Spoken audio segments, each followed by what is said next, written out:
तो आज हम लोग पढ़ेंगे electric field due to dipole. Electric field due to dipole में तीन केस पढ़ेंगे। पहला at the axis of dipole, दूसरा एट इक्वेटोरियल पोजीशन और तीसरा एट एनी पॉइंट। नहीं मतलब कहीं पर भी पॉइंट हो तब कैसे इलेक्ट्रिक फील्ड हम निकालेंगे। तो eight the axis of dipole, तो मान लीजिए कि आपके पास ये एक इलेक्ट्रिक डायपोल है ए बी, माइनस क्यू और प्लस क्यू चार्ज से बना हुआ है। ठीक है, माइनस क्यू और प्लस क्यू चार्ज से ये बना हुआ है। तो एक इलेक्ट्रिक डायपोल है A B, minus q plus q charge से बना हुआ है। इस डायपोल की लेंथ आप 2a लेट कर लीजिए, मिड पॉइंट इसका O है। Axis means A B line पर, जब ए बी लाइन पर कोई पॉइंट होगा तो हम कहेंगे वो पॉइंट डायपोल के एक्सिस पर है।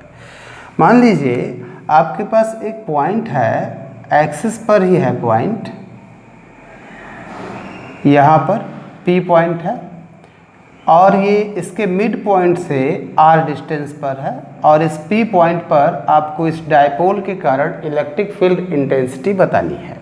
ठीक है, तो ज़रा ध्यान दीजिए, इस डायपोल के कारण इलेक्ट्रिक फील्ड इंटेंसिटी आप क्या लिखेंगे। तो सिंपल सा क्वेश्चन टाइप का लीजिए, न्यूमेरिकल टाइप का। इस P पॉइंट पर इलेक्ट्रिक फील्ड इंटेंसिटी होगी, प्लस क्यू चार्ज के कारण भी होगी और माइनस क्यू चार्ज के कारण भी होगी।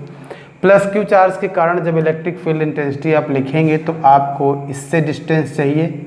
जब माइनस क्यू चार्ज के कारण आप P पॉइंट पर इलेक्ट्रिक फील्ड इंटेंसिटी लिखेंगे तो आपको डिस्टेंस माइनस क्यू चार्ज के कारण चाहिए। तो ये पूरी डिस्टेंस 2a है, O इसका मिड पॉइंट है, दैट मीन्स ये A हुआ और इतनी डिस्टेंस भी A हुई। ध्यान दीजिए, R है A है तो ये डिस्टेंस हो जाएगी R माइनस A, R है इतनी A है तो ये पूरी डिस्टेंस यहाँ से ये हो जाएगी R प्लस A। अब ज़रा ध्यान दीजिए, तो electric field intensity at point P due to plus q charge, इसको आप EB कह लो। प्लस क्यू चार्ज के कारण इलेक्ट्रिक फील्ड इंटेंसिटी यहाँ पर क्या होगी, थोड़ा सा ध्यान दीजिए। पॉजिटिव चार्ज है इसलिए यहाँ पर इलेक्ट्रिक फील्ड इंटेंसिटी पॉजिटिव से अवे, यानी इस तरह से EB तो इस तरह से होगी। किधर से होगी, फ्रॉम B टू P। तो होगी कितनी, 1/4 pi epsilon not Q upon इस चार्ज से इसकी डिस्टेंस क्या है, R माइनस A का होल स्क्वायर। आप चाहें तो डायरेक्शन भी ब्रैकेट में लिख दें, from B to P, B से P की तरफ। ठीक है, ऐसे ही इलेक्ट्रिक फील्ड इंटेंसिटी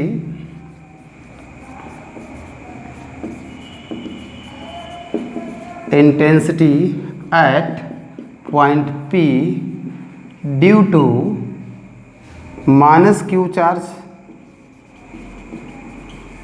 इसको आप EA कह लीजिए, माइनस क्यू के कारण। तो माइनस क्यू है बेटा, माइनस क्यू तो इसी की तरफ होगी, तो यहाँ पर इसी की तरफ, तो ऐसे तो इसको आप कह लीजिए EA। देखो कितनी आएगी,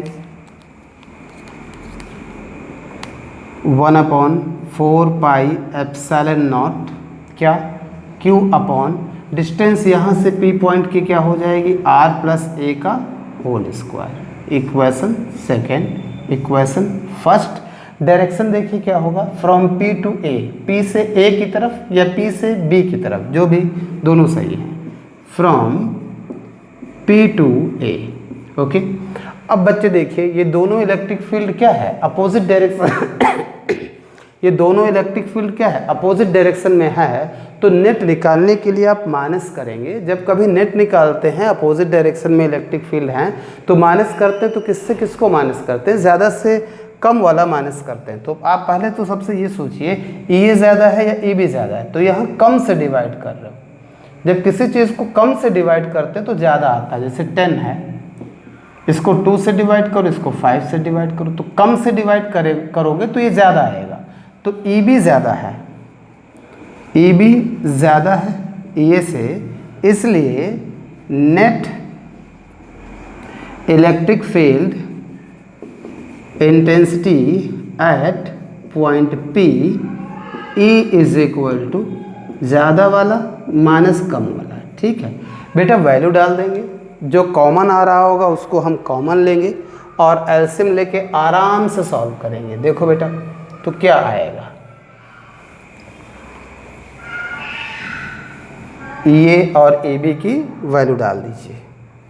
देखिए, तो E net is equal to 1/4 pi epsilon not, E B क्या आया था, Q upon R minus A का whole square minus 1/4 pi epsilon not Q upon R plus A का होल स्क्वायर। आप 1/4 pi epsilon not Q common ले लीजिए, 1/r minus A का whole square minus 1/r plus A का whole square, 1/4 pi epsilon not Q. LCM कितनी आराम से आपको दिख रहा है, r माइनस ए का whole square r plus A का होल स्क्वायर। इधर क्या आ जाएगा, r माइनस ए का होल स्क्वायर मान प्लस आएगा इधर, और ये r माइनस ए का होल स्क्वायर। तो 1/4 पाई एप्सिलॉन नॉट क्यू, देख लीजिए r square plus a square plus 2ra minus r square plus a square minus 2ra, ये क्या, are square minus A square का होल स्क्वायर, आर माइनस है r plus है, तो ये फॉर्मूला आपको आता होगा। देखिए, ब्रैकेट जैसे ही ओपन करो ये टर्म्स कैंसिल हो जाएंगे और ये माइनस माइनस प्लस हो जाएगा। तो 1/4 पाई एप्सिलॉन नॉट क्यू, ये क्या आ जाएगा, 4ra upon are square minus A square का होल स्क्वायर। ठीक है, थोड़ा सा और ध्यान दीजिए, 1/4 पाई एप्सिलॉन नॉट, इसको लिख सकते हो q into 2a into 2r। भाई 4ra था, 4ra था, तो इसको लिख सकते हो 2a इंटू 2r 4ra। ठीक है, उद्देश्य इसके पीछे हमारा क्या है, इसको लिखने का, आर स्क्वायर माइनस ए स्क्वायर का होल स्क्वायर। कारण ये है, जरा ध्यान दीजिए, अगर हम डायपोल मोमेंट लिखना चाहें इसका, क्या बेटा, डायपोल मोमेंट, तो डायपोल मोमेंट क्या हो जाएगा, P इज इक्वल टू किसी एक चार्ज का मैग्नीट्यूड इनटू दोनों चार्जेस के बीच की डिस्टेंस दैट इज 2a। तो ये इलेक्ट्रिक डायपोल मोमेंट है। ठीक है, तो बच्चे आप ज़रा ध्यान दीजिए, इलेक्ट्रिक फील्ड क्या आ रही है, इलेक्ट्रिक फील्ड इंटेंसिटी आ रही है 1/4 पाई एप्सिलॉन नॉट, ये Q into 2a, Q into 2a ये हो जाएगा P और 2r बचा रहेगा r square minus A square.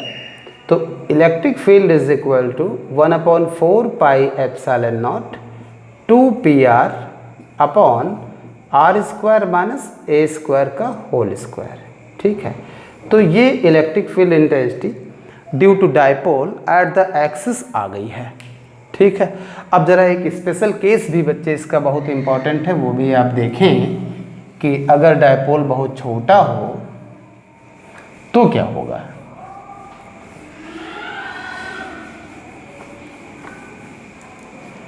If dipole is very short,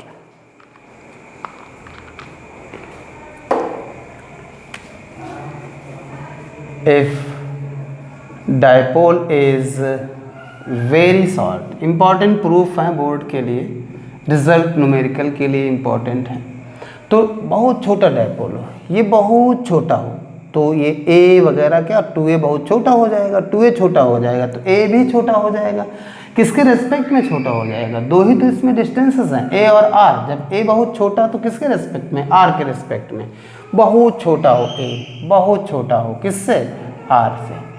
तो जब ए बहुत छोटा हो जाएगा बेटा आर से, तो आर स्क्वायर से चाहे प्लस ए स्क्वायर करो चाहे माइनस ए स्क्वायर करो, ये लगभग आर स्क्वायर ही रहेगा। Then electric field intensity E बच्चे क्या आ जाएगा, 1/4 pi epsilon naught 2πr upon are square minus A square की जगह आर स्क्वायर, तो आर स्क्वायर का होल स्क्वायर, पावर 4, एक आर कैंसिल हो जाएगा। Electric field intensity 1/4 pi epsilon naught 2p upon r cube, यानी E proportional to 1/r cube. समझ गए होंगे आप। ज़रा ध्यान दीजिए इसके डायरेक्शन के बारे में। हमने अभी कहा EB ज़्यादा है ये कम है, तो जो अपने से E नेट आया होगा E वो ऐसे ही तो रहा होगा भाई। EB ज़्यादा है ये कम है, तो E नेट किधर आया होगा, ज़्यादा वाले की डायरेक्शन में आएगा। चलो E नेट का डायरेक्शन ये है। डायपोल मूवमेंट का डायरेक्शन पिछले वीडियो में आपने पढ़ा क्या, डायपोल मूवमेंट P हमेशा नेगेटिव से पॉजिटिव की तरफ ही होता है, ठीक है। तो P भी इधर की तरफ है, E नेट भी इधर की तरफ है, सेम डायरेक्शन में है दोनों वेक्टर। तो वेक्टर फॉर्म में इसको कैसे लिखें, in vector form. Electric field in vector form is equal to 1/4 pi epsilon naught 2p upon r cube. यहाँ भी वेक्टर लगा दो, यहाँ भी वेक्टर लगा दो, कितना आसान है। यानी एक्सिस पर जो इलेक्ट्रिक फील्ड होती है उसका डायरेक्शन डायपोल मोमेंट के डायरेक्शन में ही होता है, पक्की बात है, ठीक है। तो कितना ज़्यादा आसान। अगर अपोजिट डायरेक्शन में होता तो बच्चे वेक्टर से हम कैसे रिलेट करते, यहाँ माइनस लगा देते, माइनस से बताने लगता अपने आप कि दोनों क्या है, एक दूसरे के अपोजिट डायरेक्शन में है। लेकिन यहाँ तो सेम डायरेक्शन में है, इसलिए यहाँ पर माइनस नहीं लगाएंगे। तो आसान डेरिवेशन है, बोर्ड के लिए इम्पॉर्टेंट है। चलिए सेकेंड केस इसका हम लेते हैं, eight equatorial position.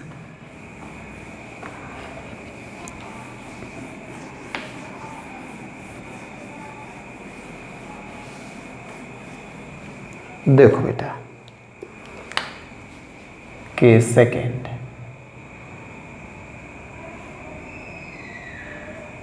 Eight equatorial position. चलो देखो बेटा, मान लीजिए अपने पास AB एक इलेक्ट्रिक डायपोल है, जैसा कि पिछले केस में लिया था। बहुत आसान है, अगर ध्यान से देखेंगे आप तो छूटा है तब भी समझ में आएगा, नहीं छूटा है तब भी समझ में आएगा। AB एक इलेक्ट्रिक डायपोल है जो दो चार्जेस से बना है, प्लस Q और माइनस Q। इक्वेटोरियल पोजीशन क्या है, परपेंडिकुलर बाइसेक्टर पर कोई भी पॉइंट हो तो हम कहते हैं वो पॉइंट इक्वेटोरियल पोजीशन पर है।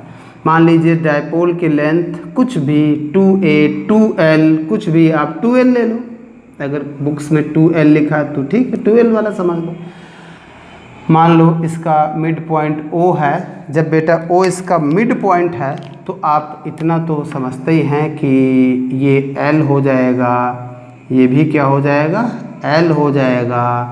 अब इस परपेंडिकुलर बाइसेक्टर पर सेंटर O से R डिस्टेंस पर एक पॉइंट P है जिस पर आपको इलेक्ट्रिक फील्ड इंटेंसिटी निकालनी है due to this dipole.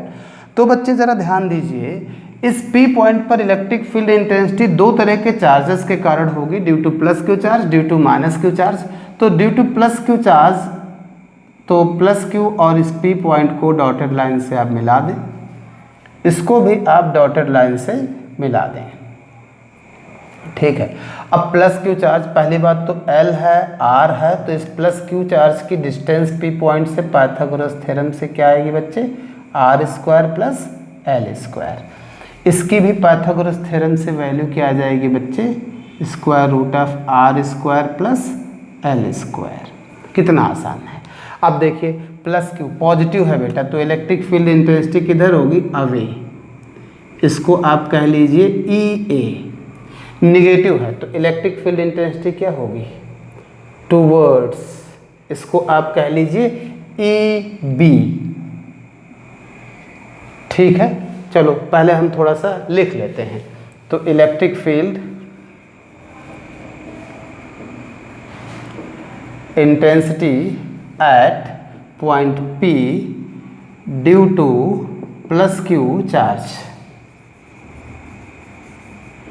E A कितना आएगा बेटा 1/4 pi epsilon not charge Q upon इसके कारण। तो ये डिस्टेंस क्या are square plus L square का होल स्क्वायर। तो ये क्या आ जाएगा 1/4 pi epsilon not Q upon are square plus L square. Direction क्या होगा फ्रॉम ए से P, तो फ्रॉम ए टू P। कितना आसान है। ऐसे ही electric field intensity at point P due to minus Q charge A B, ये क्या आएगा बेटा 1/4 पाई एप्सिलॉन नॉट, ये चार्ज डिस्टेंस कितनी है R square plus L square का होल स्क्वायर। तो ई बी बेटा क्या आ जाएगा 1/4 pi epsilon not Q upon are square plus L square. Direction क्या होगा फ्रॉम P टू B।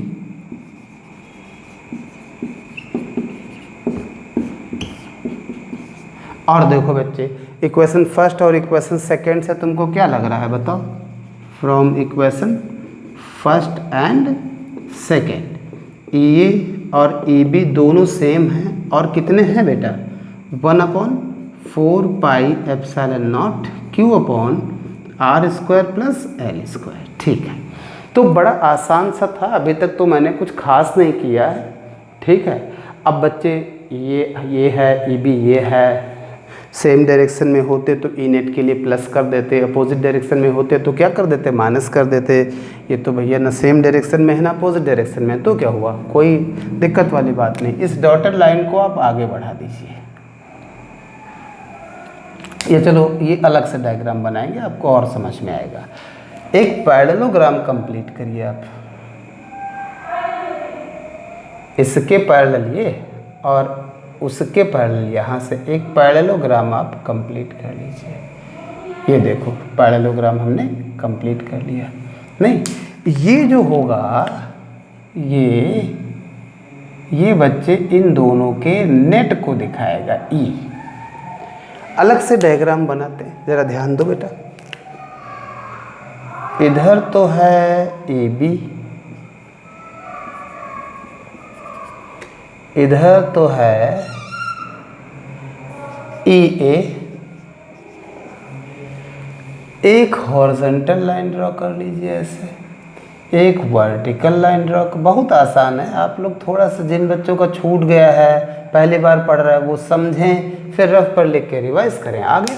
चलो जरा कुछ एंगल्स भी हम लेट कर लेते हैं। जैसे मान लीजिए ये एंगल थीटा है, तो ये ट्रायंगल और ये ट्रायंगल कॉन्ग्रुएंट ट्रायंगल है, तो ये भी क्या होगा थीटा। अब जब ये थीटा है तो अल्टरनेट एंगल क्या है थीटा। ये वाला करस्पॉन्डिंग एंगल है, ये भी क्या होगा थीटा। देखिए बच्चे, तो ऐसे ही ये एंगल क्या होगा थीटा, ये एंगल क्या होगा थीटा। अब इसको रिजॉल्व कर लीजिए, ई को रिजॉल्व करते हैं, ई को रिजॉल्व करते हैं, जरा ध्यान दीजिए। इधर क्या होगा बच्चे ई का कंपोनेंट ई ए कॉस थीटा, इधर क्या होगा ई का कंपोनेंट ई ए साइन थीटा। ई बी का कंपोनेंट ई बी को भी रिजॉल्व कर लेते हैं। इधर क्या होगा ई बी कॉस थीटा, इधर क्या होगा इधर ई बी साइन थीटा। अभी आप पढ़ चुके हो ई ए और ई बी क्या है बराबर है, तो E B sine theta means क्या ई ए साइन थीटा, क्योंकि ई ए और ई बी क्या है सेम है, ई ए और ई बी क्या है सेम है। तो अब देखो ई ए साइन थीटा ऊपर ई ए साइन थीटा नीचे, तो इन दोनों का रिजल्टेंट क्या आ गया 0 आ गया।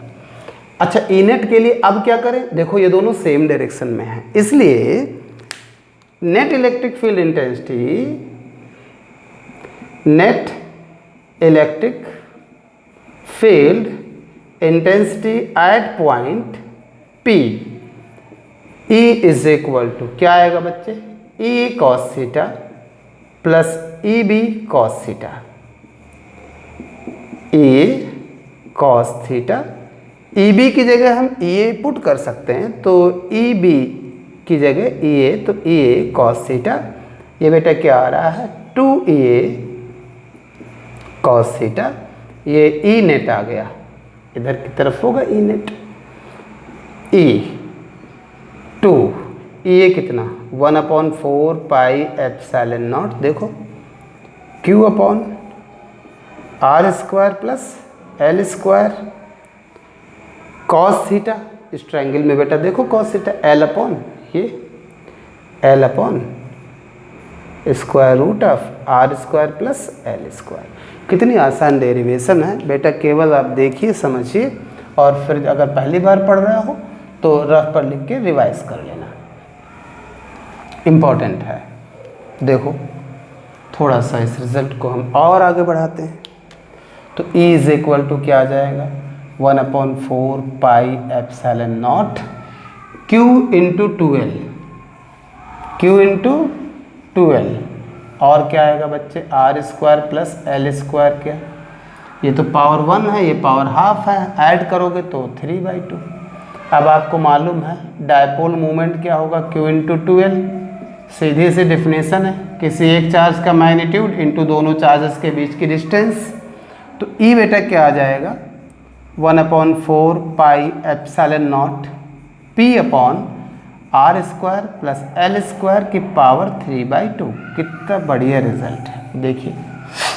अब एक केस और ले लेते हैं, if dipole is very short, जैसा कि पिछले हमने eight the axis of dipole वाला केस कर रहे थे। तो इफ़